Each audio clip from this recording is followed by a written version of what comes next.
Sebelum menonton video ini, jangan lupa like, komen, dan subscribe.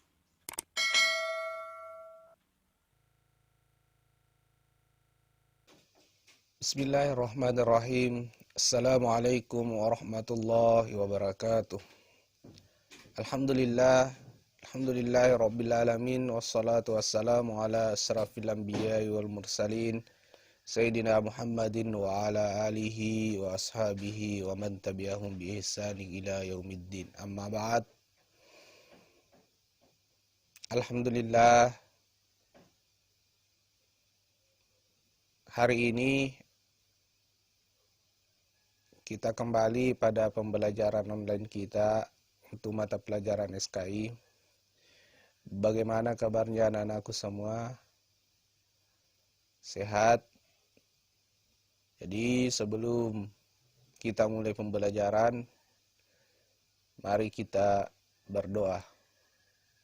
Mudah-mudahan apa yang kita pelajari hari ini bisa kita pahami dan insya Allah menjadi bekal untuk masa depan kita menjadi generasi pemuda yang cerdas dan berguna untuk bangsa dan negara. Baik, kita lanjut pembahasan kita, yaitu kerajaan Islam yang ada di Nusantara. Minggu lalu kita bahas yang pertama itu kerajaan Islam yang ada di Pulau Jawa. Ada kerajaan Demak, yang kita ketahui bahwa kerajaan Demak itu adalah kerajaan Islam tertua yang ada di Pulau Jawa atau yang ada di Indonesia. Kemudian yang kedua ada kerajaan Mataram Islam. Kerajaan Mataram Islam itu terbagi menjadi dua tempat. Yang pertama ada yang bertempat di Surakarta dan yang kedua ada yang bertempat di Yogyakarta. Kemudian kita lanjut untuk kerajaan yang ketiga. Kerajaan yang ketiga adalah kerajaan Cirebon. Kerajaan Cirebon ini ada dua pendapat mengenai asal-usul nama Cirebon. Menurut Baba Cirebon, bahwa kata Cirebon berasal dari dua kata. Yang pertama ci dan yang kedua ribon. Yang artinya itu adalah udang kecil. Namun nama tersebut berkaitan dengan kegiatan para nelayan di Muara Jati. Jadi asal-usul kata Cirebon menurut Baba Cirebon mengatakan bahwa kata Cirebon itu berasal dari dua kata. Yang pertama ci, yang kedua ribon, yang artinya ada udang kecil. Kenapa? Karena ini berkaitan dengan pekerjaan penduduk Muara Jati, yaitu mayoritas adalah nelayan. Duku Pasambangan yaitu membuat terasi dari udang kecil.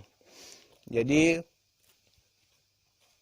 para nelayan itu terutama di Duku Pasambangan itu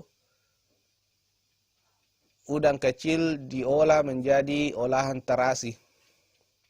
Ini olahan terasi yang sering kita nikmati apabila makan mangga muda, jambu, dan lain sebagainya. Itu atau kalau kita makan gorengan, apakah itu pisang goreng, ubi goreng. Kalau disertai dengan sambal terasi kayaknya paling enak. Jadi menurut Baba Cirebon itu kata Cirebon berasal dari udang kecil yang di Duku Pasambang dibuat dengan menjadi terasi. Udang kecil itu dibuat menjadi terasi. Kemudian ada versi yang lain yang diambil dari kitab Nagara Kertabumi, menyatakan bahwa kata Cirebon adalah perkembangan dan perkembangan kata Caruban yang berasal dari istilah Sarumban yang berarti pusat percampuran penduduk. Ada juga yang mengatakan bahwa kata Cirebon adalah perkembangan kata daripada kata Caruban. Itu istilahnya adalah percampuran penduduk. Jadi menurut versi kedua ini, di Cirebon itu percampuran penduduk. Banyak penduduk yang berdatangan sehingga dikatakan kota Cirebon. Maka diambillah kata Cirebon. Pada awal abad ke-16, Cirebon masih di bawah kekuasaan Pakuan Pajajaran. Pangeran Walang Susang ditempatkan oleh Raja Pajajaran sebagai juru Labuan Cirebon. Jadi pada awal abad ke-16, kerajaan Cirebon masih di bawah kekuasaan kerajaan Pajajaran yang rajanya dipimpin oleh Raja Walang Susang yang sering nonton sinetronnya Kian Santang. Itu sedikit banyaknya memberikan makna, memberikan pembahasan tentang kerajaan Pajajaran. Kerajaan terakhir yang ada di Pulau Jawa yaitu kerajaan Banteng. Pada awalnya, kawasan Banteng yang juga dikenal dengan Banteng Girang merupakan bagian dari kerajaan Sunda. Kedatangan pasukan kerajaan Demak di bawah pimpinan Maulana Hasanuddin ke kawasan tersebut selain untuk perluasan wilayah juga sekaligus penyebaran dakwah Islam.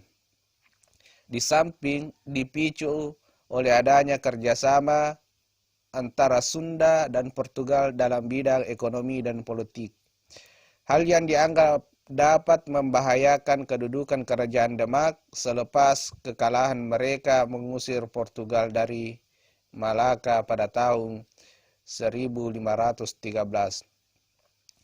Maka pada saat itu Sultan Trenggana Maulana Hasanuddin bersama dengan Fatahillah Maulana melakukan penyerangan dan penaklukan pelabuhan Kelapa pada sekitar tahun 1527 yang waktu itu masih merupakan pelabuhan utama dari kerajaan Sunda. Jadi pada tahun 1513 itu kerajaan Demak merasa terancam dengan adanya kerjasama antara Sunda sama Portugal di bagian perluasan ekonomi dan politik. Oleh karena itu, kerajaan Demak merasa posisinya terancam, sehingga mereka mendatangi kawasan kerajaan Sunda untuk melakukan penyerangan. Karena sebelumnya kerajaan Demak gagal mengusir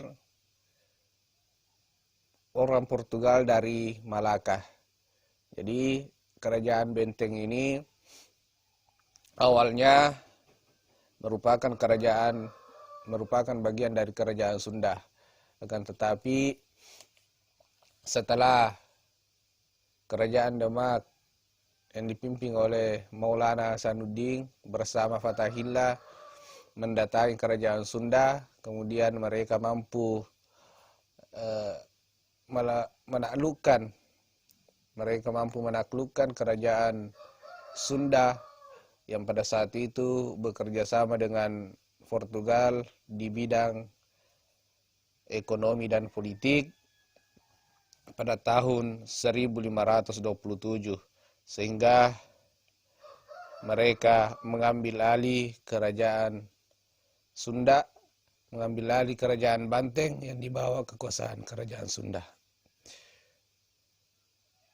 Itulah 4 kerajaan yang kita bahas di Pulau Jawa. Yang pertama Kerajaan Demak, yang kedua Kerajaan Mataram, yang ketiga Kerajaan Cirebon, dan yang keempat Kerajaan Banteng.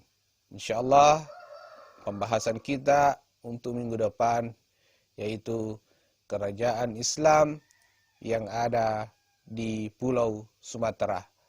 Untuk anak-anakku semua, silahkan dicatat apa yang dianggap penting dalam penjelasan saya ini, penjelasan singkat saya ini, kemudian dipoto, tugasnya dikirim di WA pribadi saya, beserta dengan foto belajarnya. Demikian untuk pembelajaran kita SKI pada hari ini. Minggu depan, insyaallah kita akan lanjut untuk kerajaan yang ada di Pulau Sumatera. Demikian, billahi taufiq wal hidayah. Assalamualaikum warahmatullahi wabarakatuh.